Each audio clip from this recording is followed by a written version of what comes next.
Welcome to the 19th season of the Nitwits, a weekly roundtable discussion on the Nittany Lions and the only show of its kind in the state.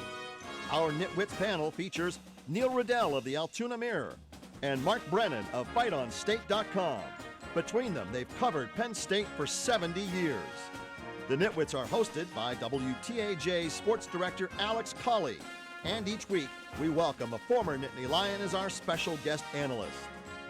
The Nitwits are brought to you by Irwin Financial, Raymond James, an independent firm and a firm foundation for your financial future.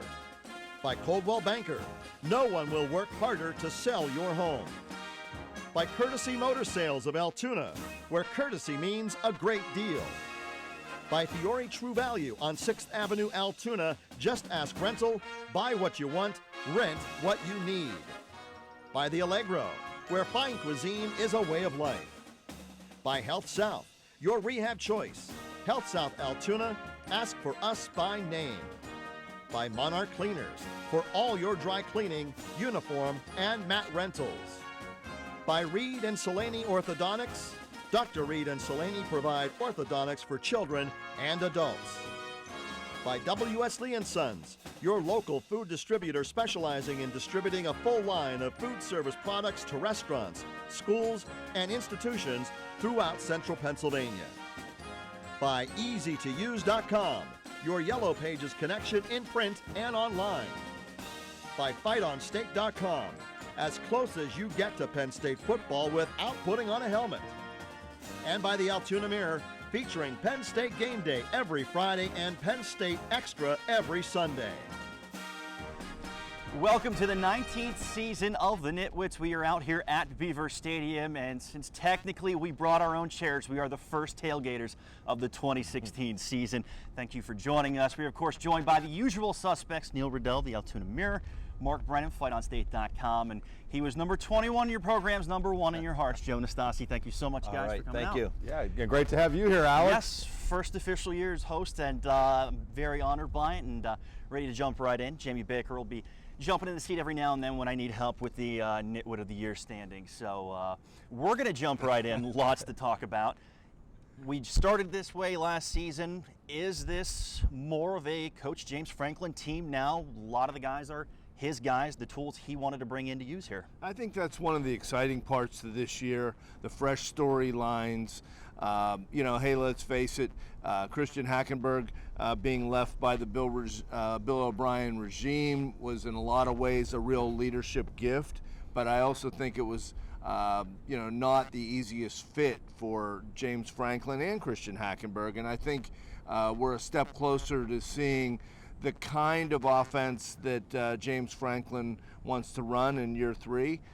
So I think we're one step further removed toward the future. Yeah, the other thing I think you look at is that with all the scholarships or all the sanctions being pulled back, they're up over 80 scholarships again. Now, the thing to keep in mind, 66% of their scholarship guys are either freshmen or sophomores. Now, what does that mean? That means they're mostly Franklin's guys, but it also means they still have a lot of growing to go. Joe, as you know, those first and second year players, it's difficult to get it done in the Big Ten. Now, some of them will. I mean, obviously Saquon Barkley, you have unique guys, but it may be another year. But they're really in a position where he's able to put his stamp. You bring in a new offensive coordinator, and I think you're going to start to see that James Franklin kind of stamp on this team. Sure. I mean, we're going to be a lot better top to bottom than we have been the last couple of years.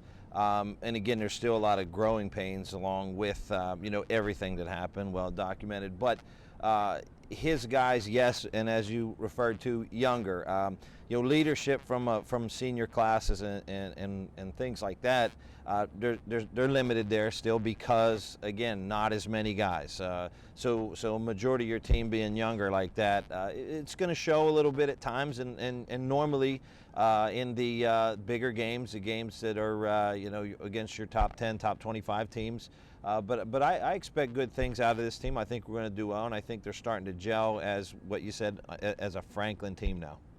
I think most of the guys, let's face it, they've had a lot of guys that have left before their eligibility has been up. And it's a new rule in college football these last few years where a kid could go. And I think the onus now shifts to these younger guys who've been in the program to be those leaders, because most of those guys were really looked up to, even if they weren't playing all that much. Yeah, and Alex, you know, you were at Photo Day. I mean, you see their leadership council, and there are guys like Saquon Barkley. There are younger guys on that leadership council, and that's all part of it. I mean, they have to have leadership from throughout the team, and a lot of it from the guys who were actually recruited by James Franklin and his staff. And you certainly mentioned it. Coaching staff has vastly altered. Penn State a major player with the coaching carousel, both coming and going. First impressions as far as Joe Moorhead coming in as offensive coordinator, obviously from Fordham, and Brent Pry stepping up from defensive coordinator, or from linebackers coach to defensive coordinator. Well, in the case of Pry, being that Altoona guy has to talk about Pry. Joe's an Altoona That's guy. right. You know, Altoona's sort of Yeah. helping to take it up. You know, it's familiar, and I think that's going to be help the transition. But at the same time, plenty of places to replace, and I think a big challenge. It's not like they've been overpowering defensively. They've been pretty representative. But, you know, with that defensive line departures, it's going to be a big challenge. Yeah, the one thing you see from Moorhead when you're at practice, and fortunately they open up practice once a week for us, not a lot, but you really get the sense that this guy is a commanding presence. It's not, he's not a loudmouth, he's not, you know, screaming at people, but when he talks, all eyes are on him. And I'm not just talking about when he's dealing with the quarterbacks. When they bring the wideouts over, when they bring the running backs, you could tell this guy was a head coach. I mean, it's right there, and it's you know, I don't want to get on anybody who was here before, but it wasn't the same with John Donovan. It just wasn't. And this guy, you can tell that he has this commanding presence, and I think that's important for an OC. Absolutely. I mean, when you see, and I know Joe, and I think he's going to do a tremendous job here. I really do. I like what he's brought in, and again, I was talking to Neil a little earlier about this, about the commanding, the respect, guys understanding, and that's part of who someone is. Everyone's going to go out there and everyone's going to know X's and O's, and there's thousands of those coaches, but how many are going to be able to implement it, get it done, and have that respect from those players and have them buy in? And I mean, I know we've talked about that word a lot, about the buy-in, and with that process, again, these guys, are they bought in? Do they like who they have? Are they does he command the respect of these guys? And I see that as well from the little bit that I've witnessed in practice. Well, they better, because he's the guy that determines who gets the ball. Yeah, one quick note, Matt Limegrover, I mean, he's been able to come in and mesh very well. Yeah. You know, from everything we hear with the offensive line, they've really simplified things. And if you Yes. think about the O-line the last couple of years, one of the issues was you had guys who had not played a lot of football, were not the greatest offensive linemen, frankly, and they were asking them to do very complicated things. Right. They've eased that back a little bit under Limegrover. Yeah, absolutely. All right. Well, we're going to take our first time out, but when we come back, we're going to nitpick. What do we like from what we've seen so far? What do we not like? And what are some of the areas we're going to improve? Nitwits will be right back.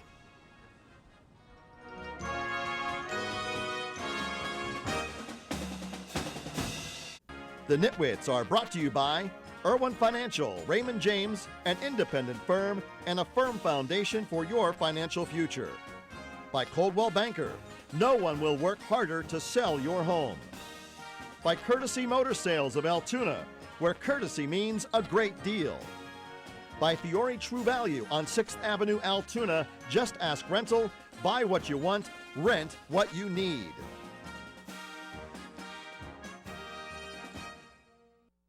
I'm James Franklin, head football coach, Penn State University, and you're watching the Nitwits. Welcome back. Of course, every coach will tell you that there's always room for improvement, and Penn State went into camp with plenty of position battles, some still even going on. But, gentlemen, what are some of the areas of concern that the Nittany Lions have right now heading into week one? Yeah, I mean, I would have to say the left side of the offensive line, especially tackle. I mean, they tried Andrew Nelson there in the spring. They felt that he was a better fit over at right tackle and moved him back. You know, Brendan Mann didn't play a lot of ball in the spring. He was bumped up. You know, could he be the answer? He might be, but we just haven't seen the consistency. So when you're talking about having a new quarterback, I don't know. I mean, you look at that left tackle position, and Joe, you know, I mean, you played offense. You know, that is so important to protecting the quarterback and to not be just completely solid on what's going on there. And I'm not saying, I mean, the coaching staff will say that they are completely solid, but as I look at it, that's the one thing that I kind of you know, if you're a fan, you should worry about. Yeah, and I think that's a given from what we've seen the last couple of years. You don't just get freshmen that are ready to go right away. I think we'll have some guys that can play. You know, to me, I think maybe along with the offensive line would be the kicking game. You know, we really don't know where we're at with that, and we saw how many games or game or so that cost us last year by not being able to flip field position. You know, offensive line-wise, I think that from what I see, Moorhead is very good at protecting those guys. He's going to be able to do things that we didn't do the last couple of years that everybody was waiting, and not have sitting ducks back there. So I think we're going to be able to get the ball out quicker. He's going to operate on a simpler program where they're not going to have to think and just be able to play. I think that's really going to help the offensive line. So even if we're lesser of talent maybe or young there, we're going to be okay over time. But the kicking game, to me, is something that we're going to only see in the first game. I mean, that's really what's going to tell. We've got to be able to flip field position, and hopefully we can, and only time will tell with that. Special teams has been a weakness the last couple of years. I think Davis has been a pretty reliable kicker. We'll see if it's him. And the other thing is quarterback. I mean, McSorley, you know, came in against Georgia and did a nice job, looked good in the blue-white game, but it's new. And, I mean, he talked about how Hackenberg set the model of how to approach the position. You know, granted, maybe they're running an offense that wasn't all that comfortable, but I think quarterback is going to be a question mark. Well, and it's one thing to come into a game when you're playing with house money. I actually talked to Jay Paterno, and that was one thing. He made a very good point. You come in with house money, and it's very easy. It's not easy, but it's easier to go out with nothing to lose and play really well, take a lot of chances in the bowl game, and do well. How's it going to translate into a game? You know, the one thing, Joe, I would say about the kicking game, they were able to spend a couple of scholarships finally on a punter and a kicker. Right. I think Blake Gillikin's going to be a huge upgrade for them. You're going to see a big change there. Don't know if they want to throw Alex Barbier in there early. I mean, for a place kicker, that's a difficult thing to do. I agree, Neil. I think Tyler Davis may end up being a guy. Maybe you split things and have a kickoff specialist with Big Toe. But I think overall it'll be better. The other thing, listen, you talk about all these scholarship guys they have, over 80 scholarship guys now, a lot of them young. Maybe that doesn't translate into every down success, but where does that usually translate? We always see the young guys making a huge impact on the coverage teams and those sorts of things, and I think that's where they could really implement them. Yep. And of course, that also means that there's going to be a few strengths for the Nittany Lions this year, and maybe more so on the offensive side of the ball than we've seen in James Franklin's tenure. Yeah, I mean, you look at their receiver setup, and I was trying to think if they've had this many quality receivers. Oh, wait a minute. I don't know. I remember mid-90s here. I remember there was a handful of guys. Well, but you make a great point, Joe. Go back to the mid-2000s when they had Norwood and Derek Williams and all those guys, and then your crews in the mid-90s. But really, seriously, I mean, you guys. You guys had. I was. But no, you look at them now. When was the last time they had 5, 6 guys that you really could go to? The difference I see now is the size. I mean, the guys that I played with, we had one guy that was 6'5", was Joe. Yeah. But I mean, the guys now, they seem to be a lot bigger. And I mean, I know that's where the game's going, but you're absolutely right. I mean, we are very deep there right now. I mean, we've got speed and we've got size there. And again, you go back, like you said, with Derek Williams and them, but you had a handful of guys, a couple here and there, a couple playmakers, but not the 6'4", 6'5" guys that seem to see a lot of right now. I totally agree with you on that. I'm interested to see what this Juwan Johnson could do, because he was your player to watch last year, and they redshirted him. Well, so I think you were a year early, and I'm going to jump on it this year. Yeah, and I think Irvin Charles is another guy. And that's the interesting thing about the receiving corps is they have those 2 redshirt freshmen who are 6'4", 220, and then you have the Polks and the Tompkins, who are the little speed guys, and then you have the veterans. And listen, from everything we heard out of spring ball, Saeed Blacknell was the guy who really stepped up. Now you add him to the guys they already had who had stepped up. Well, you go back to the Temple game last year, and it looked like they were trying to build a team around Polk, freeing him up, but they never really seemed to build on that and decide what they wanted to do with it. I'm kind of curious what I think he has play. a hands issue more than anything. I think he struggles in lanes and hands. That's just my quick observation, but I think that's why they give him the ball maybe more on some jets than what they were doing, because I'm not certain on, he's a deep threat, but I don't know how his hands are, with other routes. But with strengths, I mean, you obviously have to look at running back. I mean, with Saquon Barkley, for my money, I would find it hard to believe that there's a better back in the nation. When you think of what he did last year with that offensive line, you could tell me about what everybody at LSU or whatever anywhere else did, but this guy really got it done. Now you have quality depth. You bring in Sanders. I mean, you go from a couple years ago really struggling at that position, having it's absolutely loaded, and it's pretty amazing to see what they've done. Right. Now, as far as some of the players we're expecting to step up last year, we were talking about Kabinda and Barkley. Now they're on watch lists. What are some of the names we're expecting to become household names? Well, everybody's on a watch list. I mean, seriously, Jasicki, I'm curious to see what he's going to do this year, and I hope he does well. But he's on a tight end watch list. Now, on what basis? I think Brandon Bell, really, I'm curious to see, because I think he's the real deal. I mean, when you talk about guys stepping up, Jasicki is a guy who has to step up for them. I mean, when you think about the guys that they've lost at tight end, either to graduation or Brenneman leaving with injuries and then transferring, they really need somebody to step up in that position. And he's shown it in practice. I mean, we were talking about him last year at this time, about how he was just dominating practice, doing all these things. The bright lights come on back here at Beaver Stadium, and he struggled. From everything we're hearing is that he's doing it again this year. Now you got to get it done in that stadium back there. I'll say Kevin Givens. Let's go with the defensive line. I mean, we're replacing some guys down there, but Altoona guy, and we've been pulling for him. He's a great kid, and from what I see at practice here and there, looks like he's going to get a lot of burn this year. So it'll be exciting to see that, and I think it's good for the local crowd. All right. Well, when we return, we're going to take a look at our season-long predictions on the Nitwits. We'll be right back. The Nitwits are brought to you by the Allegro, where fine cuisine is a way of life. By Health South, your rehab choice. Health South Altoona, ask for us by name. By MONARCH Cleaners, for all your dry cleaning, uniform, and mat rentals. By Reed and Solani Orthodontics, Dr. Reed and Solani provide orthodontics for children and adults.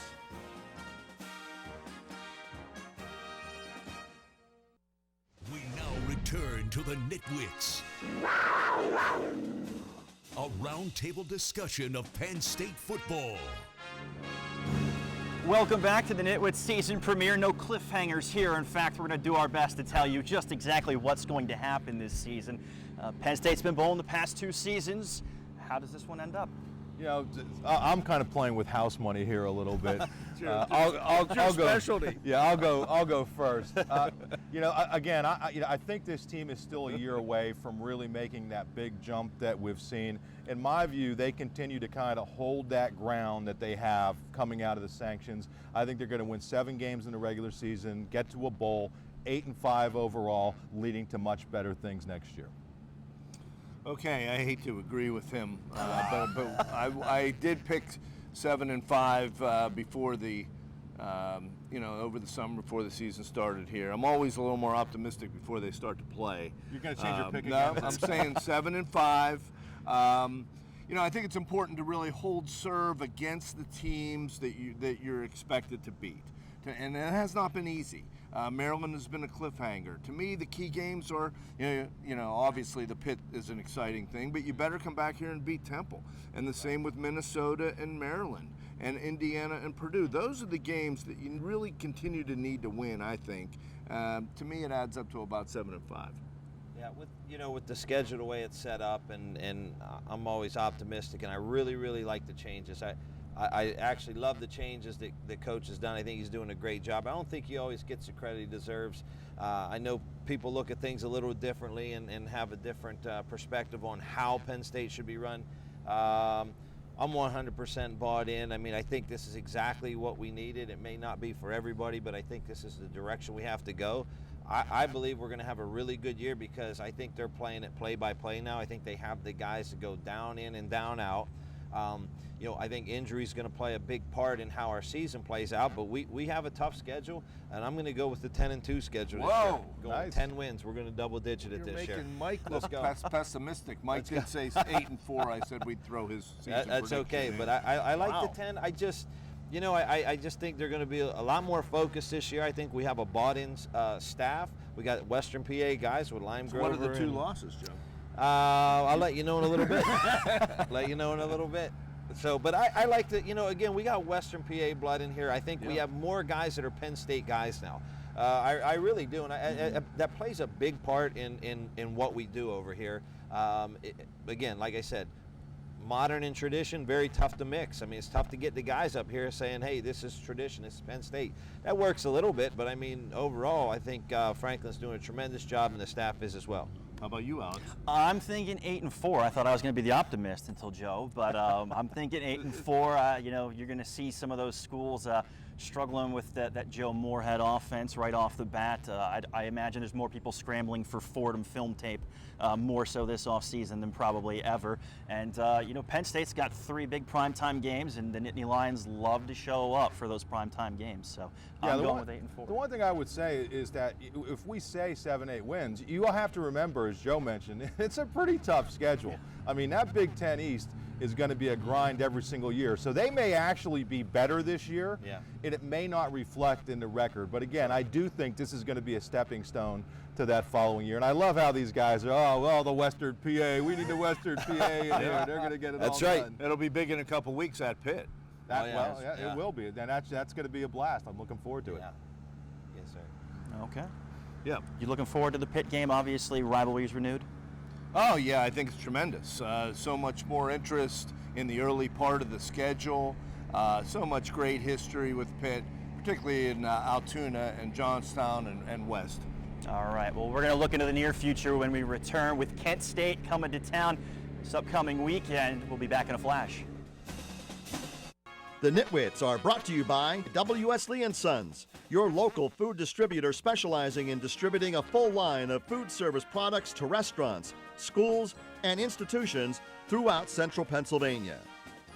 By EasyToUse.com, your Yellow Pages connection in print and online. By FightOnState.com, as close as you get to Penn State football without putting on a helmet. And by the Altoona Mirror, featuring Penn State Game Day every Friday and Penn State Extra every Sunday.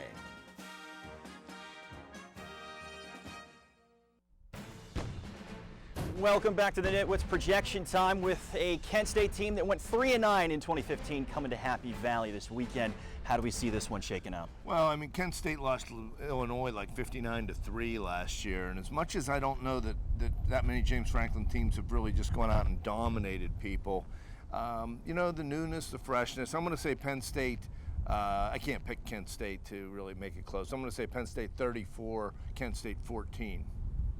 Wow, well, I guess I'll go next since I've been around too long. Now, you know, That's for sure. Kent State is going to have its hands full coming in here. Penn State has these skilled players who are just really, really, really good. I think the offensive line is going to be way more than good enough. I will go 34-10. You know, again, I agree with everything you're saying. I'm going to say that we're going to be a 38, and Kent State 7. 38-7 will get one late. Going high. Yeah, I just think we're going to dominate them on both sides of the ball. All right. Well, Kent State, I think the worst scoring offense last year of any team, so I'm thinking Penn State 35-10. All right, we'll have to do the math after the show. Yeah. See how it all shakes out. Good luck, everybody. Yeah. Alex, good to have Very you. good. Yep, happy to be here. Thanks for joining us, guys. Thank and you. Thank you for watching, and we'll see you back here next weekend to see who was right.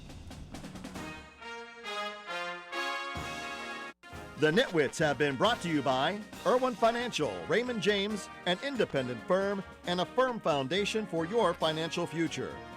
By Coldwell Banker, no one will work harder to sell your home. By Courtesy Motor Sales of Altoona, where courtesy means a great deal. By Fiore True Value on 6th Avenue, Altoona, just ask rental, buy what you want, rent what you need. By The Allegro, where fine cuisine is a way of life. By Health South, your rehab choice. Health South Altoona, ask for us by name. By Monarch Cleaners, for all your dry cleaning, uniform, and mat rentals.